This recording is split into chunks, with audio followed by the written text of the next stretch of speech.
南海局势持续升温，菲方近期在黄岩岛方向危险动作不断，接连出动舰机抵近挑衅。28号，解放军南部战区通报，在中国黄岩岛附近海空域进行例行性演训活动。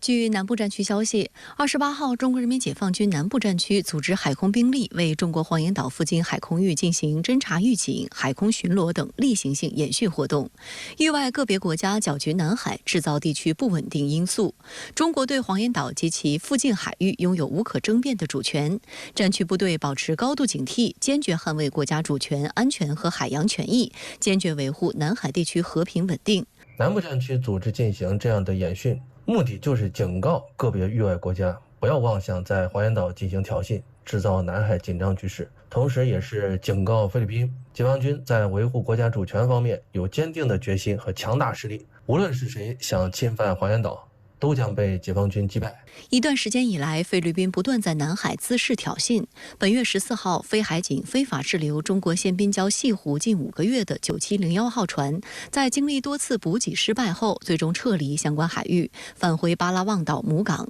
但此后，菲方并未就此罢休，扬言将另派海警船再闯仙滨礁。与此同时，菲律宾在仁爱礁、黄岩岛等多个方向小动作不断，中方均全程跟监予以应对。 21号，菲方派遣侦察机意图非法侵闯黄岩岛，中方出动直9直升机进行拦截并驱逐，而菲方竟贼喊捉贼，妄称其渔业和水产资源局飞机在黄岩岛附近巡逻时遭中国海军直升机跟踪和靠近。中方依法采取必要措施，对菲方舰机拦阻驱离，有关操作专业克制。我们将采取一切必要措施，继续坚定维护 黄岩岛的领土主权和海洋权益。 事实上，菲方已不止一次在黄岩岛方向做出危险举动。8月7号，中国人民解放军南部战区为南海黄岩岛附近海空域组织联合战巡，旨在检验战区部队侦察预警、快速机动、联合打击能力。8号，菲律宾空军一架 NC-212型机不顾中方反复警告，执意非法闯入中国南海黄岩岛空域，干扰中方正常演训活动。南部战区迅速组织海空兵力，依法进行识别查证、跟踪监视、警告驱离。值得一提的是，菲军方当时反咬一口称中方干扰其军机所谓巡逻活动，并指责中方处理动作危险。南部战区随即发表声明，公布真相，正告菲方立即停止侵权挑衅、歪曲炒作。 有分析指，菲律宾炒作中国军机所谓危险接近，对中方在黄岩岛附近海域的演训活动进行近距离窥探、监视的意图明显。此外，菲方出动的 NC-212实际上是一种小型运输机，上面除非军方人员外，还搭载有媒体记者，意在为继续炒作海上事态、渲染所谓中国威胁提供素材，暴露出菲方企图另辟舆论战线，进一步炒热南海热度、加剧紧张局势的险恶用心。 今天是北部战区航空兵某旅的天梯日，纪念授予夏北号机械师尖兵荣誉称号60周年。近日，深圳卫视记者随空军红色地标巡礼，来到北部战区空军航空兵某旅夏北号模范机务中队。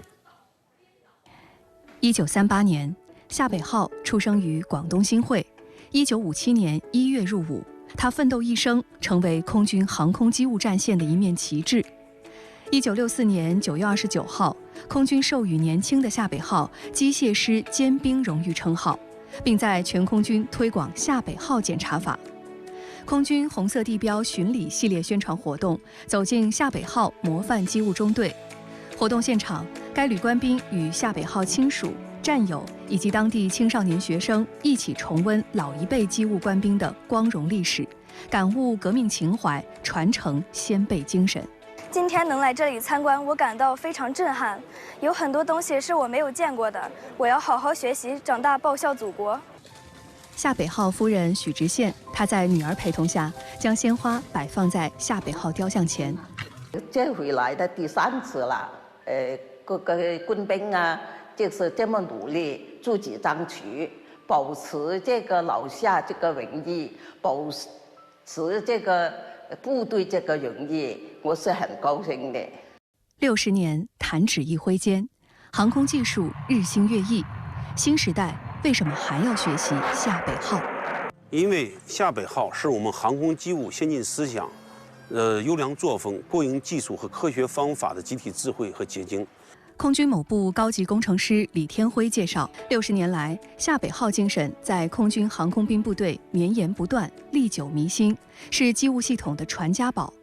面对时代之变、战争之变、对手之变，人民空军现代化建设增速提质，一批批新型战机装备部队，更需要提倡夏北号的价值理念。我们空军的广大机务官兵牢记使命责任，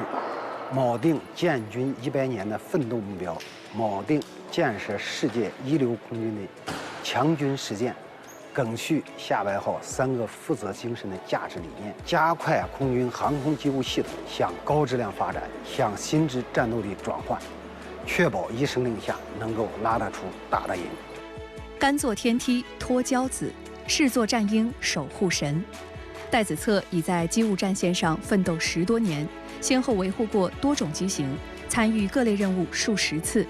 这些经历让他更加懂得责任一词的分量。对战斗胜利负责，对战友生命负责，对国家财产负责。夏北号的3负责精神已经深深地刻在我们每名机务官兵的骨子里。作为新时代的夏北号传人，我一定会以精心维修、极端负责的态度，托举战鹰高飞远航。28号上午，中国航天员科研训练中心在重庆召开中国第3届航天服技术论坛。开幕式上，中国载人航天工程办公室发布登月服征名活动，并首次公开中国登月服外观。在会议现场，技术人员穿着登月服出场，通过各种动作姿态向观众进行了登月服的外观展示。飘带一直以来都是我国航天服外观设计的重要元素。这次登月服采用的飘带元素仍体现在上下肢部分，上肢的飞天飘带更加宽厚稳健，下肢则借鉴火箭升空伟业的造型，上下呼应，产生一飞冲天的视觉效果。服装造型借鉴传统甲胄，显得硬朗刚毅。整体上既体现了对2代舱外服的一脉相承，更寄托了团队对载人登月的美好希冀。对于空间站的飞天舱外服来说呢，它是一个在近地空间使用的，它是一个漂浮的状态，所以我们选用的飘带是让它有一个漂浮飘逸的感觉。而登月服呢，它是要在月面进行行走和作业的，所以我们体现出它的一个刚毅的质感，和我们的服装有机的融合在一起。此次亮相的登月服在外观上最直观的感受就是修身。相较于空间站目前使用的舱外服，登月服看上去更像是一件铠甲。此外，登月服外观的整体性更加凸显，外部设备元器件呈现小型化、集成化，这也使得登月服更像是一件衣服。不同于近地轨道任务，月面出舱活动时，航天员将处于一个自然、严酷的月面环境，高真空、低重力、越沉及越壤。复杂的月表地形、高低温、强辐射等复杂的环境因素都会对工作和防护造成重大影响。考虑到在1/6重力下工作，为了降低人体的代谢负荷，必须进行减重设计，大幅减重。据了解，此次登月服征名活动征集内容及范围为登月服的名称含创意说明，所有热爱中国载人航天事业的自然人、法人及组织均可参与。征集活动将于2024年10月31号24点截止，随后将由包括工程、文学、媒体等领域专家的评审组对征集作品进行初步审核，遴选出不超过10个方案入围，最终综合专家评审意见，评选出一个命名方案，并根据名称创意说明评选出一定数量的优秀作者，最终正式对外发布登月服的名称。